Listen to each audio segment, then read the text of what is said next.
pessoal, tudo bem com vocês? Bom, primeiramente me perdoem, tá? A qualidade da imagem e do vídeo. Eu tô gravando esse vídeo aqui pelo celular. Eu tô dentro do carro agora nesse momento, aqui dentro do carro. E algumas pessoas me pediram para gravar um vídeo mostrando, né, o barulho, né? A questão do barulho que eu comentei no vídeo, dando minha opinião, né? Os pontos positivos e negativos do carro. Lembrando que no vídeo eu comentei que ele estava com barulho na parte da frente, na dianteira, que eu suspeitava que fosse alguma coisa relacionada à direção. E eu acabei gravando 2 vídeos, na verdade, onde esses vídeos eu mostrei pro pessoal na concessionária. Hoje é terça-feira e eu levei o carro na última sexta-feira lá na concessionária. Então eu vou aproveitar esse vídeo aqui para poder mostrar para vocês que barulho que é esse aí que de fato estava acontecendo, né? Posteriormente eu comento, né, a questão do que era de fato para vocês. Era uma coisa simples, mas eu vou pegar esse vídeo e vou juntar com os vídeos que eu gravei aí do barulho para mostrar para vocês.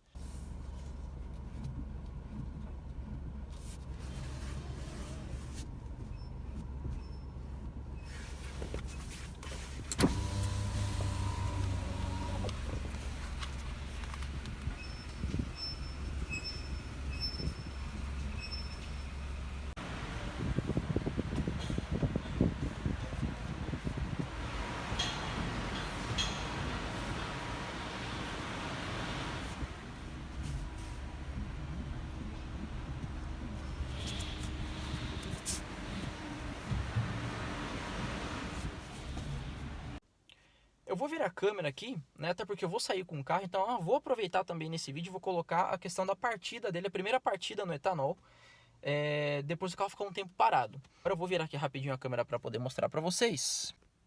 Então, tô aqui, vou dar a primeira partida no carro, tá? O carro ficou um pouco mais de 24 horas desligado. Então, primeira partida aqui no etanol. Lembrando que a questão, ou ele pega de primeira e começa a falhar um pouquinho até estabilizar, uma questão de 2, 3 segundos. Ou então ele não pega de primeira e eu tenho que tentar bater a chave numa segunda vez. Vamos lá. Ó, não pegou de primeira. Vou segurar um pouco mais a chave agora aqui. Vamos lá. Pegou. Olha, ele tá trepidando um pouquinho, segurando a lenta um pouco alta.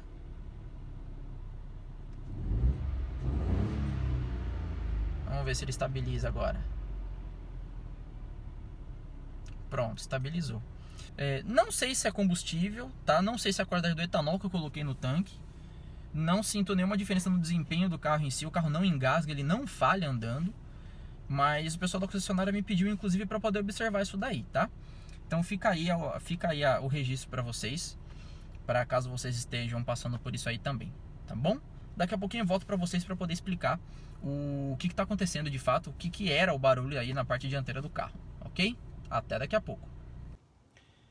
Então, pessoal, só pra gente finalizar o vídeo aqui, né, o vídeo do carro, eu levei o carro na sexta-feira, como eu disse pra vocês, levei lá na Ford, e a gente analisou o carro, colocou o carro no elevador, o pessoal ouviu o barulho de primeira, ainda assim eu quis mostrar também o vídeo pra eles. A gente colocou o carro no elevador e descobriu que o barulho ele estava vindo uma espécie de proteção que tem logo depois do disco de freio. Essa proteção, né, dos dois lados, ela estava encostando no disco por algum motivo, e por isso fazia o barulho quando a gente virava a direção. Eles mexeram lá, tá? E aparentemente está resolvido, mas ainda assim eu vou observar para ver se esse barulho ele volta ou não. A princípio tá tudo ok, eu já andei com o carro, já rodei quase 100 km depois de sexta-feira, depois que mexemos no carro. E a princípio o barulho está resolvido. De qualquer forma, mantenho vocês informados, caso ele volte a aparecer, caso apareça mais alguma coisa, eu compartilho com vocês, tá bom? Então é isso, espero que vocês tenham gostado. Compartilhem o vídeo com seus colegas, seus parentes, seus amigos. Não deixe de curtir a gente também lá no Instagram. E até a próxima, tá bom? Então, tchau!